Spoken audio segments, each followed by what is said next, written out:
सतगुरुदेव की जय। बंदी छोड़ कबीर परमेश्वर जी की जय। बंदी छोड़ गरीबदास जी महाराज जी की जय। स्वामी रामदेवानंद जी गुरु महाराज जी की जय हो।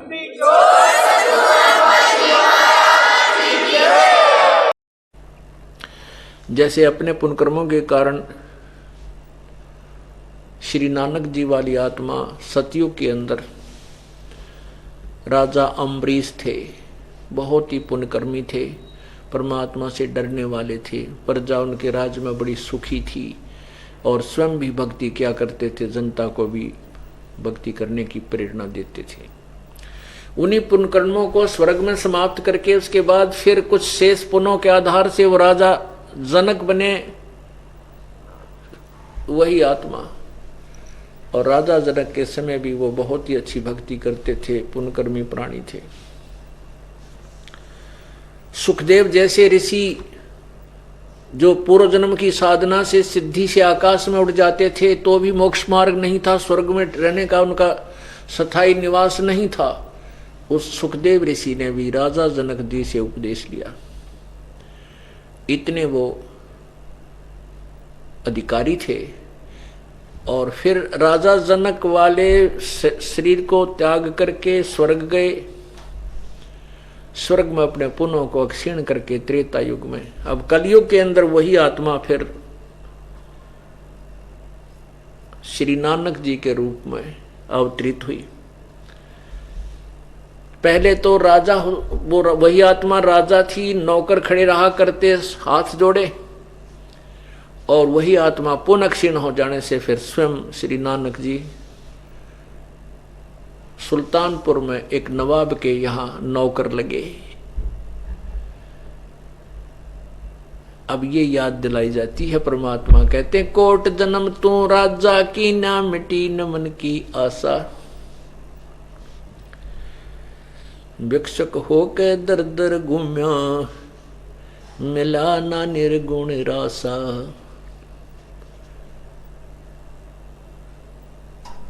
आप ऐसे भी साधक रहे हैं कि एक समय घर को त्याग गए और जंगल में जा बैठे।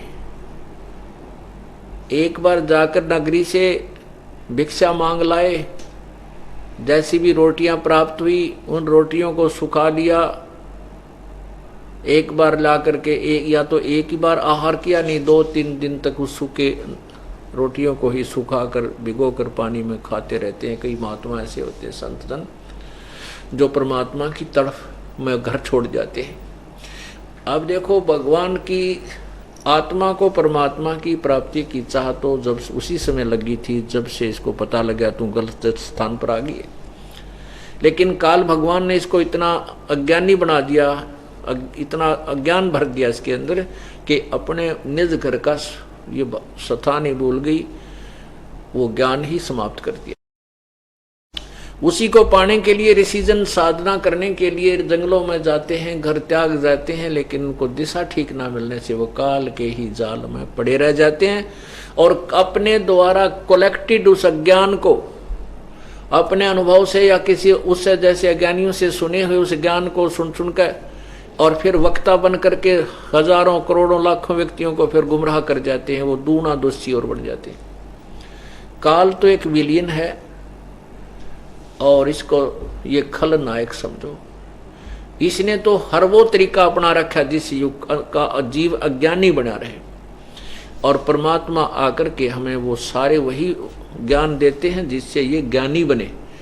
और ज्ञान प्राप्त होने के बाद ही जीव यहाँ से निकलेगा, अन्यथा नहीं निकल सकता, क्योंकि इसकी रुचि ही नहीं बनती।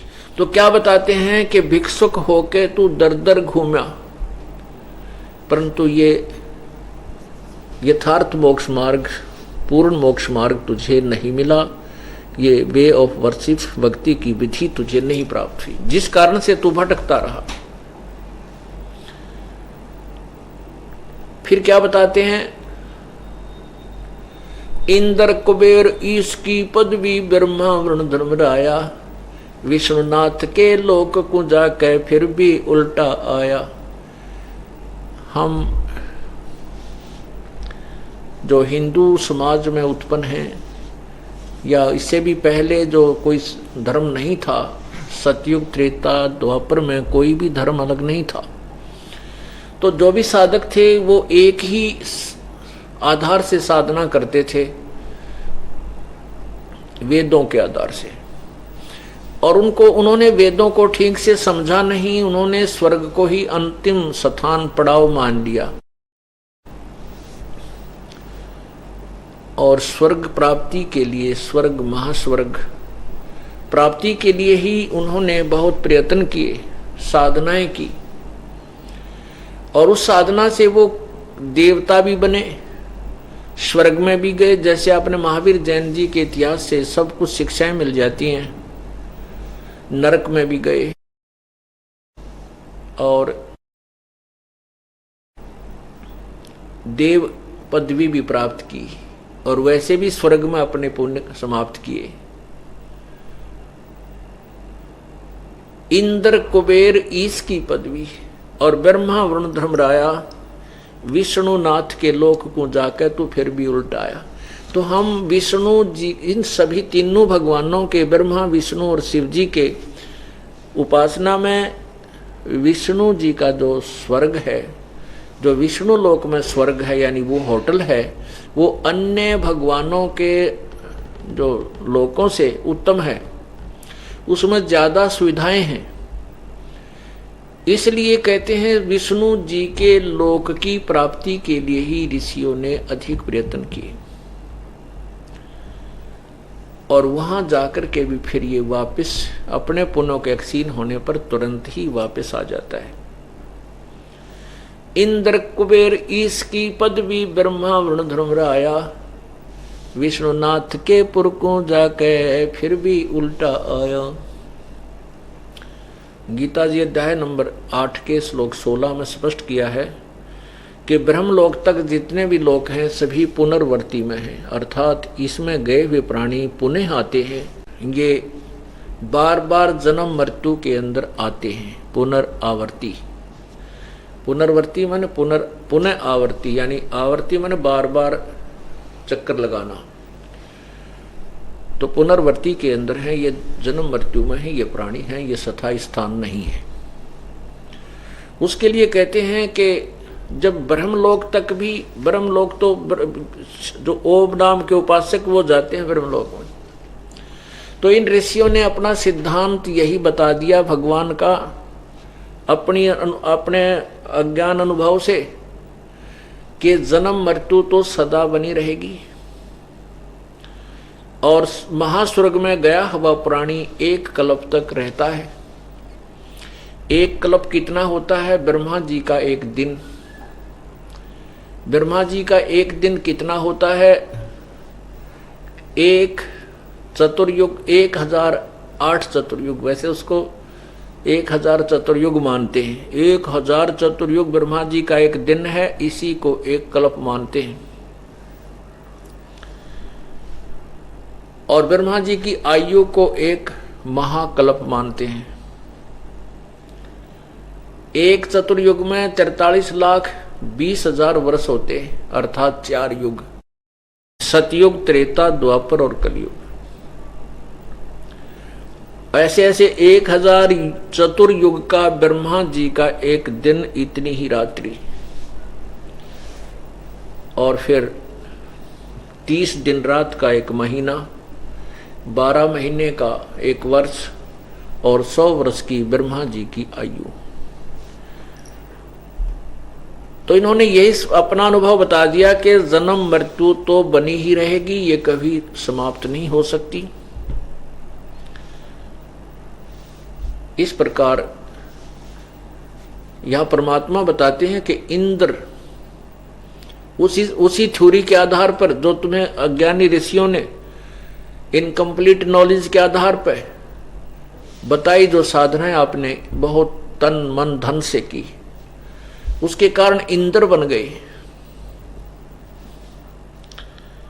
इंद्र कैसे बनता है? इंद्र के बनने के दो तरीके हैं, एक तो तप करे राज्य प्राप्ति के अर्थ, जैसे स्वर्ग का राज्य प्राप्त के को उद्देश्य रख के जो तप करे, या पुण्य इतना करे, जैसे उसके लिए बताया है कि 100 मन देसी घी एक टाइम लगाया जाए, एक यज्ञ में 100 मन देसी घी जिसमें हवन भी हो और भंडारा भी हो। अब जहां 100 मन देसी घी लगेगा तो वो अन्य मटेरियल कितना लगेगा आप हिसाब लगाएं, तो जनसाधारण नहीं कर सकता इसको। ऐसी 100 यज्ञ हों और उन 100 यज्ञों में एक यज्ञ होने के कुछ टर्म एंड कंडीशंस होती हैं, उनके नियम बनाए हैं। अगर वो टर्म एंड कंडीशंस भी कोई खत्म नहीं निभी, वो पूर्ण नहीं कर पाए, तो भी वो यज्ञ सारी की कराई नष्ट हो जाएंगी, उसको लाभ नहीं मिलेगा। वो मर्यादाएं भी पूरी करे और साथ में इतना पैसा भी लगाए, तब वो इंद्र की पदवी प्राप्त कर सकता है। इंद्र कौन है? स्वर्ग का राजा। स्वर्ग आपको बताया कि स्वर्ग एक होटल होता है, और ये होटल प्रत्येक शहर में होते हैं। जैसे आजकल सरकारी रेस्टोरेंट बनाए जाते हैं, ऐसे समझो, और वो छोटे मोटे अपनी दुकाना पर बहुत कर रखे हैं, कर लेते हैं।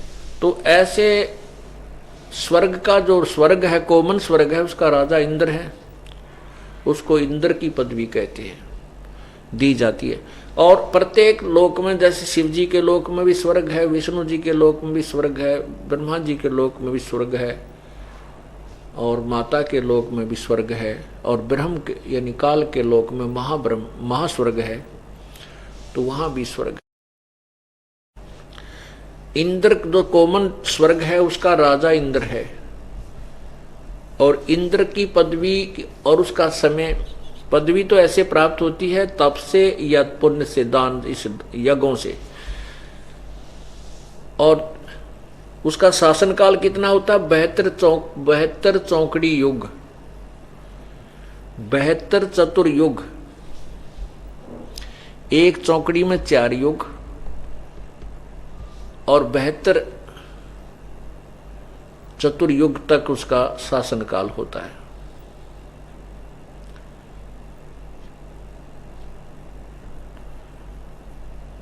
तो इस प्रकार उसके बाद वो इंद्र जो है अपनी पदवी त्याग करके फिर कहाँ जाता है? 84 लाख योनियों में पहुंचता है, और प्रारंभ उसकी योनि का यानी 84 लाख योनियों का कहते हैं स्टार्ट उसका गधे की योनि से होता है।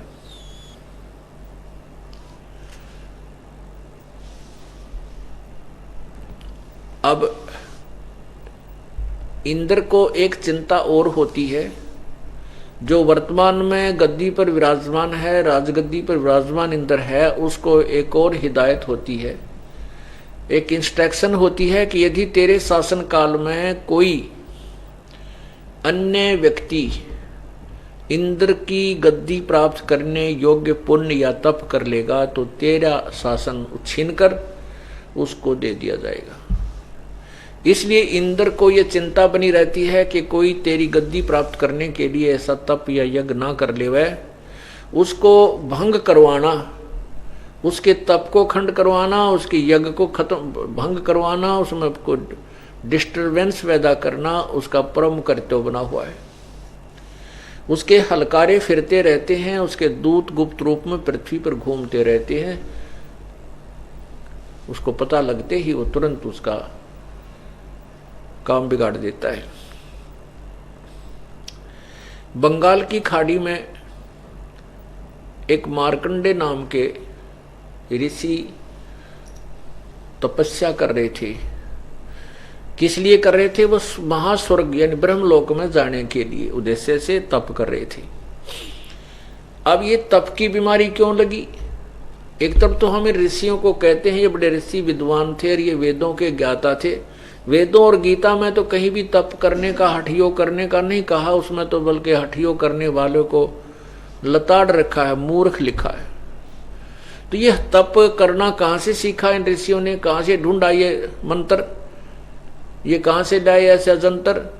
ये काल ने दे दिया।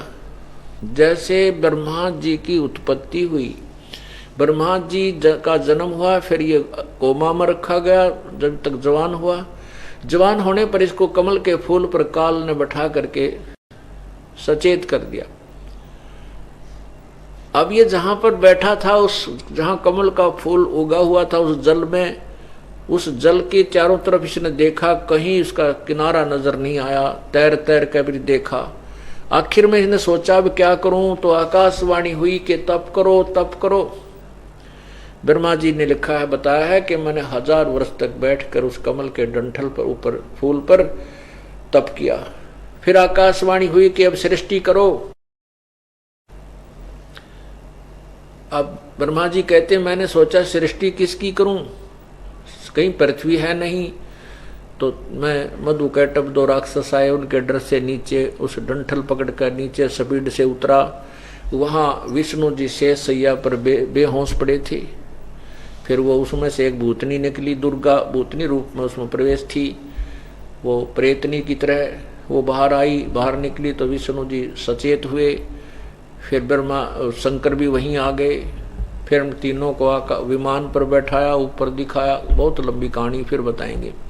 तो कहने का भाव ये है कि तप करने की आकाशवाणी काल भगवान ने कर दी। जब तक तो ब्रह्मा ने वेदों को देखा भी नहीं था, तो तप करना पहले से ही काल ने मिसगाइड कर दिया। वेदों के विरुद्ध, शास्त्र विरुद्ध त्याग का मनमाना आचरण इनके अंदर बाई फोर्स लगा दिया। तो ब्रह्मा जी ने उस भगवान का आदेश मानकर, परमात्मा की आकाशवाणी जानकर उसको शिरोधार्य किया। उसके बाद ब्रह्मा ने अपना तप की विधि बताई सबको। बाद में फिर वो वेद मिले, वेदों को पढ़ा, वेदों से ओम मंत्र ले लिया। ओम मंत्र को इन्होंने पूर्ण परमात्मा का मान लिया, और जिस कारण से ये शास्त्र विरुद्ध साधना और साथ में ओम नाम जो शास्त्र अनुकूल साधना, दोनों की खिचड़ी बनाकर इन्होंने अपनी मनमाना आचरण शुरू कर दिया। तो ये तपस्या करने से, तप से राज्य प्राप्त होता है। चाहे स्वर्ग में राजा बने, चाहे यहां बने, या वहां कोई देव पद भी प्राप्त करे, चाहे यहाँ कोई मंत्री कुछ 5, 4, 10 साल रह जावे, अपने पुण्य से ही होता है। फिर वैक्सीन होने के बाद उसके पास कुछ नहीं होता, वो बैटरी डिस्चार्ज हो जाती है, फिर वो सिंपल मैन हो जाता, उसको कोई नहीं पूछता। तो परमात्मा कहते हैं आपने ऐसे ऐसे बहुत ही बार ये प्रयत्न भी किए हैं। तो कहते हैं मार्कंडे ऋषि ब्रह्मलोक प्राप्ति के लिए तप कर रहा था। इंद्र को पता लगा कि एक ऋषि, मार्कंडे ऋषि बंगाल की खाड़ी में तपस्या कर रहे हैं और बहुत वर्षों से वो बैठे हैं। तो उसको चिंता बनी, उसने एक उर्वशी, एक अपने लोक से एक लड़की भेजी, उसको कुछ सिद्धि दे दी और बहुत सुंदर आभूषण आदि उसको पहना करके भेजा। तो उस उर्वशी ने जाकर के वहां अपनी सिद्धि से ऐसा वातावरण बना दिया ऋषि मार्कंडे के आश्रम के आसपास, जैसे बसंत होता है, अच्छी बहुत सुंदर महक आ रही है, और अपने आप ऑटोमेटिक सिद्धि से ऐसे साजबाज आ रहे हैं, गाने बजाने जैसे, मन वैसे ही जो है प्रेरित हो जाए। इस प्रकार के बहुत प्रकार के उसने सारे साजबाज से ऋषि मार्कंडे के ऊपर जाल छोड़ा। मार्कंडे ऋषि की आधी आंखें खुली हैं, आधी बंद हैं। उर्वशी डांस करने लग जाती है थोड़ी सी दूरी पर। जब देखती है कि मार्कंडे ऋषि बिल्कुल नहीं टस से मस हो रहे हैं, बहुत देर होगी उसने डांस नाचते, तो फिर उसने अपने कपड़े उतारने शुरू कर दिए, निवस्त्र हो गई। तब मार्कंडे ऋषि ने कहा कि हे बेटी, हे माई, हे बहन, तू यहाँ किस उद्देश्य से आई है, मुझे बता। उर्वशी ने कपड़े पहने और कहा कि मार्कंडे, गोसाई आप पता नहीं आपकी समाधि कहाँ थी। मैंने मेरे स्वरूप को देख करके यहाँ जितने भी तपस्वी थे वो सभी अपना मन खो बैठे हैं, वो सब डिस्टर्ब हो चुके हैं, अंदर से ही उनके अंदर खलबली मच चुकी है। आप ना जाने आपकी योग समाधि कहाँ थी। तब मार्कंडेय ऋषि ने कहा मेरी योग समाधि बहुत वहां थी कि जहां पर तेरे जैसी, तो वहां नाचने वालों की नौकरानियां थी। तो मैं तुझे क्या देखूं नादान। कहने का भाव ये है मार्कंडेय ऋषि का कि जैसे स्वर्ग स्वर्ग मंत्र है, होटल होटल मंत्र है, एक तो यहाँ बरवाड़े का होटल हो, एक हिसार का हो, एक दिल्ली के वो कौन सा सटार बोल रहे हैं वो हो, बहुत अंतर हो जाता है। वहाँ सारी कुबद और ज़्यादा अधिक होती हैं, जेब ज़्यादा मोटी हो उसकी वही वहाँ जा सकते हैं उस दिल्ली वाले सटार होटल में। तो इसी प्रकार जो ज़्यादा यहाँ पापड़ बेल कर जाते थे ये ऋषि जी, तप करते थे, कोई साधना करते थे, ओम नाम का जाप करते थे। ओम नाम के जाप से प्रभु प्राप्ति नहीं है, सिद्धियाँ और ये पुण्य प्राप्त होते हैं, भक्ति होती है जिससे वो स्वर्ग आदि में चला जाता है।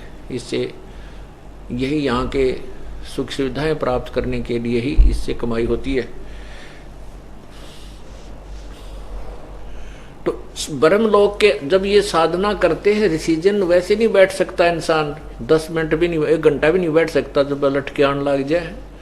तो ये वहाँ जब समाधि लगाते थे, समाधि कैसे लगती है, जैसे बच्चा अब यहाँ आप आते हो 2 घंटे सत्संग होते हैं, आपने मन 10 बार नींद के लटके आ जाते हैं आप, क्योंकि यहाँ अमृत बरस रहा है और जो पापों का दबाव होता है वो भी खत्म हो जाता है कुछ समय के लिए। इसलिए आत्म परमात्मा इसलिए आपको सुख देता है कि तू ध्यान तो भगवान सुन सके, भगवान की महिमा सुन सको। नहीं, फिर हम लटके लेने लग जाते हैं। तो काल ने दबाव बहुत दे रखा, लेकिन बहुत कुछ दिनों के बाद फिर नींद नहीं आएगी। अब जैसे आप टीवी देखते हो, सारी रात देखते रहते हैं। 3 फिल्म लिया करते पहले, हम जब इस मार्ग पर नहीं थे तो नो क्या करते, 3 कैसेट लाइयो 3-3 घंटे की, 100 रुपये में वो लेते थे, 100 रुपया 60 रुपये रात्रि का पूरा वो VCR होता था। तो कहीं लूट लो लूट, 3 फिल्म देखा गया, सारी रात जागे, जहाँ चाय बना के पिए, जहाँ सारा कुंबा जागता रहे, कति नींद नहीं आवे। क्योंकि परमात्मा के नाम पर अच्छे काम पर काल कति नहीं लागने दे। और यहाँ 2 घंटे में अपना 6 बजे लटके आ जा। अब वहाँ उसमें क्या है, वो बकवाद सारी, तो मन टिका रहता है। मन न तो बकवाद चाहिए, इसको भगवान नहीं चाहिए, आत्मा को परमात्मा चाहिए। अब जैसे समाधि लगाते हैं ये ऋषि लोग, जो हमने समाधिस्थ दिखाई देते हैं और बड़े तपस्वी दिखे, तो अपने कर्म फोड़ रहे हैं। डंब करें डूंगर चढ़े ये अंतर झीनी झूले, जग जाने बंदगी करें ये बोवे सूल बबूले। अब जनसाधारण तो ये सोचता है कि ऋषि जो तपस्या करते हैं, समाधि ला रहे हैं, वही बड़े भक्ति कर रहे हैं, लेकिन परमात्मा कहती है ये तो बबूल की सूल यानी कीकर के कांटे अपने भविष्य में बो रहे हैं, अपना मनुष्य जीवन बर्बाद कर रहे हैं। अब मार्कंडेय ऋषि को ब्रह्मलोक का ज्ञान था, ब्रह्म से ऊपर ये नहीं मानते और ब्रह्म को ही सुप्रीम पावर मानते हैं, ओम नाम के जाप को सबसे उत्तम मानते हैं और इसी की साधना से ये मोक्ष मानते हैं इसी को। जबकि गीता जी में 17वें अध्याय के 23वें श्लोक में लिखा है कि पूर्ण परमात्मा की भक्ति तो ओम तत्सत इन 3 मंत्रों से होती है। ओम ये ब्रह्म का जाप है, तत् और सत ये सांकेतिक गुप्त हैं, ये संत बताएगा, पूर्ण संत। इन तीनों के मंत्र से ही होती है। तो मार्कंडेय ऋषि ने ओम नाम के जाप का ही ज्ञान था और उसने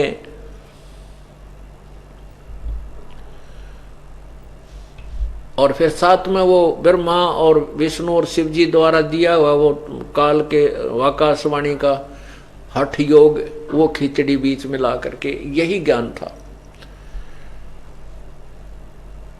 तो उसने अब जैसे समाधि लगाते हैं तो इनको अंदर जब ये समाधिस्थ हो जाते हैं तो अंदर कोई किसी भी कमल में प्रवेश कर जाते हैं। जैसे टीवी चैनल होते हैं, टीवी के अंदर जो उनसे अपना रिमोट दबा दिया और टीवी शुरू हो गया, उस पर अच्छे गाने आ रहे हैं तो आप उसी पर सेट हो जाओगे, उस पर अच्छा ठीक नहीं तो आप दूसरा चेंज कर लोगे। इसी प्रकार हमारे शरीर में कमल बने हुए हैं, इन कमलों को चैनल समझो इस शरीर रूपी टीवी में। और जिस भी ऋषि का जौन सा चैनल ओके है वो खुल गया, अभ्यास कर रखा उसने, वो कमल खुल गया तो उसका ध्यान वहां पहुंच गया जहां पर उस टीवी के अंदर यानी शरीर के अंदर पूरे ब्रह्मांडों के जहां भी जो कार्यक्रम हो रहा है इस कमलों के अंदर देखे जा सकते हैं, जैसे टीवी के अंदर देखा जा सकता है। तो मार्कंडेय ऋषि को वो चैनल हाथ लग रहा था जो ब्रह्मलोक वाला है, और वहां ये इधर तो बैठे हैं और उधर देख रहे हैं डांस। परमात्मा को उद्देशित रख करके जो तप करते हैं उस तप से तो राज बन जाता है, और बाकी सिमरण ना होने से उनको कोई लाभ नहीं होता। अब वो इसलिए बैठे रहते हैं क्योंकि उनका आंखें खुली रहे या बंद रहे, जो अंदर की आंखें काम करना शुरू कर देती, बाहर की आंखें यूजलेस हो जाती हैं, इनका उस समय प्रयोग करने की कोई आवश्यकता नहीं होती। हाँ, बाहर भी देख सकता है लेकिन ऊपर का उसको चस्का ज्यादा रहता है। तो बाहर इसलिए नहीं वो आती आत्मा, वो मन नहीं आता बाहर के, इधर उधर कुछ नहीं देखता क्योंकि उसको अंदर नजारे उससे ज्यादा अच्छे नजर आ रहे। तो मार्कंडेय ऋषि अपने ब्रह्मलोक के अंदर वो डांस देख रहा था। वहां ऐसे जैसे आप मेले में चले जाते हैं बालक, तो कहीं तो डुगडुगी बजा रहा है, कोई आजा ले लो केले ले लो केले, कोई खिलौने बेच रहा है, कोई कुछ कर रहा। तो चलते चलते एक की तरफ ध्यान गया, वहां खड़े हुए, फिर दूसरी तरफ कोई रीछ नचा रहा है कि तो कोई बंदर कूद आ रहा है। तो इस प्रकार के करते करते सारा दिन का पता नहीं लगता। ऐसे ये ऋषिजन जो समाधि लगाने का अभ्यास कर लेते हैं, अपना नरक तैयार कर लेते हैं और कुछ समय के लिए स्वर्ग जाते हैं, कुछ समय के लिए राजा बन जाते हैं और फिर ये पशु जोनियों को भोगते रहते हैं। तो इसी प्रोसीजर के अंतर्गत मार्कंडेय ऋषि क्या बता रहे हैं कि मैं तेरे को क्या देखूं, जहां मैं मेरी समाधि थी, जहां मैं डांस देख रहा था, वहां तेरे जैसी तो उन डांस करने वालों की नौकरानी थी, 7 नौकरानियां थी। तेरे से कोई सुंदर है उसको भेज। तब वो उर्वशी कहती है कि मैं इंद्र की पटरानी हूं, अर्थात मुख्य रानी, मुख्य पत्नी, जो सबसे ब्यूटीफुल, सबसे सुंदर मैं ही हूं, मेरे से सुंदर उस स्वर्ग में कोई औरत नहीं है। तो मार्कंडेय ऋषि बोला कि जब इंद्र मरेगा तू क्या करेगी। इतना ज्ञान उस आत्मा को होता है कि इंद्र क्या बनेगा, मैं क्या बनूंगी। तो उस लड़की ने कहा कि मैं 14 इंद्र बनूंगी। मार्कंडेय ऋषि ने पूछा कि वो 14 भी मरेंगे फिर क्या करेगी। तब वो कहती है कि मैं मर्तलोक में यानी इस पृथ्वी पा करके गधी बनूंगी, और जितने इंद्र की मैं पत्नी रहूंगी, इंद्र भोगूंगी, वो सभी गधे बनेंगे। तो मार्कंडेय ऋषि ने कहा कि आप ऐसे गंदे लोक में मुझे क्यों ले जावे थी, ऐसे स्थान पर जहां की रानी गधी बने और राजा गधे बने। तो उर्वशी ने कहा कि मैं अपनी पत रखने के लिए, अपनी इज्जत बचाने के लिए, क्योंकि आपके तप को भंग करने की किसी में हिम्मत नहीं थी, तब मैंने ही ये बीड़ा उठाया था। और मैं ये कह के आई थी कि मैं मार्कंडेय ऋषि के तप को भंग करके आऊंगी, नहीं तो मेरी हंसी करेंगे, मजाक करेंगे, मुझे दुआगन कर देंगे, सजा मिलेगी। मैं अपनी इज्जत बचाने के लिए आपको स्वर्ग लोक में ले जाने के लिए प्रार्थना कर रही थी। मार्कंडे उस ऋषि ने कहा था कि आप मेरे साथ स्वर्ग चलो। तब मार्कंडे ऋषि ने कहते हैं कि एक बात बताओ कि एक तो आप खुद कहती हो कि मैं 14 खत्म करूंगी, 14 व्यक्तियों की पत्नी रहूंगी, तो आज भी आप गधी हो, और मृत्यु के उपरांत आप स्वयं कह रही हो कि मैं गधी योनि में जाऊंगी, और फिर आप इज्जत की फिर भी ठेकेदार बनी बैठी हो। क्या की इज्जत तेरा जब 14 खत्म करेगी। इतनी वार्ता हो ही रही थी तभी इंद्र आ गया। वो हार चुके थे बाजी में, खेल में, तो इंद्र ने आकर के कहा, बंद नवाज आप इंद्र की पदवी प्राप्त करो, तुम जीते हम हारे। मार्कंडे ऋषि ने कहा, अरे अरे इंद्र तू क्या कहता है, मेरे लिए तो इंद्र की पदवी काग की बीट के तुल्य है। ये तो बेटा थोड़े से समय के लिए सुख है तुझे, 72 चौकड़ी युग पूरा होने के बाद तू पशु योनि में जाएगा। छोड़ दे साधना को, मैं तुझे दूसरी साधना बताता हूं ब्रह्मलोक की। अब उसने ब्रह्मलोक तक का ज्ञान था, तो उस ब्रह्मलोक को अपनी को सब सर्वोत्तम मान रहा था, इसलिए इंद्र को प्रेरणा कर रहा है कि आजा छोड़ दे इस साधना को, तू पशु बनेगा, ब्रह्म मट्टी होगी तेरी, और तुझे ब्रह्मलोक की साधना बताता हूं। अब पुण्यात्माओं, आज किसी राजा ने, छोटे से एमएलए मंत्री ने कह दे तू मंत्री पद छोड़ दे, आजा तेना भक्ति भगवान मिलाऊं, भगवान की राह बताऊं, ने कहना फिर देखेंगे। फिर क्यों देखेंगे ना, तो वह गाड़ी छूटती आगे से रूट मारने, वो छूटनी तो है 5 साल पाछे छूटेगी, लेकिन वो 5-6 साल भी नहीं पता कि आगे पता नहीं तू बनेगा कि नहीं बनेगा, और फिर भी ना छूटती। और उनको भी ऐसा ही पता है कि तू 72 चौकड़ी युग के बाद फिर तेरा नंबर होगा या नहीं, फिर तो है ही नहीं, और फिर बिना वो स्वर्ग का वो आनंद छूटता। क्यों नहीं छूटता? क्योंकि ज्ञान नहीं। तो इंद्र से कहा कि इंद्र तू त्याग दे इस झंझट ने, आजा तुझे ब्रह्मलोक की साधना बताता हूं। अब इंद्र पे कहां छूटे वो चस्का, कहां वहां देवता लोग सलूट मारे, फिर तो चाहे कुआं पड़ जा गधा बने चाहे गधी, फिर डर को ना, पर वर्तमान के सुख ना छूटते। अब वर्तमान के ही छोड़ के हम भगवान को पा सकते हैं। अब यहां इंद्र बोला, अकबंद नवाज फिर कभी बोलो, अब तो मैंने राज करने दिया, फिर देखूंगा। फिर के देखेगा बता, गधा बने पास तो कुम्हार देखेगा, 2.5 मन का बोरा कमर पर होगा, लठ मारेगा कड़मे। देखना तो अब है, विचार कर। जैसा भी मार्कंडे ऋषि जी को ज्ञान था उससे तो श्रेष्ठ था, लेकिन वो भी फाइनल नहीं था। अब यहां आप किसी ने कहो अपने मित्र को जिसने समय पर टूक मिल रहे हैं, बढ़िया, या व्यापार है या व्यवसाय ठीक चल रहा है या कोई पोस्ट ठीक उसको प्राप्त है, कतिराम नाम के निर्णय नहीं। क्यों नहीं? क्योंकि वहां अच्छी जय जयकार हो रही है और श्याम ने घुट्टी ला कर अपना कल्बों में बकवाद करने पैसा मिल रहा है। उसको कह दे किसी को भी आजा भक्ति कर ले, पुण्यात्मा होती है, भगवान के विचार पर विचार करते हैं उनकी चर्चाओं पर, लेकिन लास्ट में वह घुट्टी ना छूटती श्याम की। तो फिर कहें फिर देखेंगे, अब तो बस फिर देखें, फिर क्या देखेंगे? फिर तो पशु बनने के बाद भाई धनी देखेगा, गधा बनने के बाद तो मालिक देखेगा क्या करना तेरे साथ, कौन सा सलूक करना है, कितना वजन तेरे पर रखना है। तो हमने देखना है वर्तमान में, छोड़ बुराई और कर भक्ति की राही, परमात्मा के मार्ग पर चल। इस प्रकार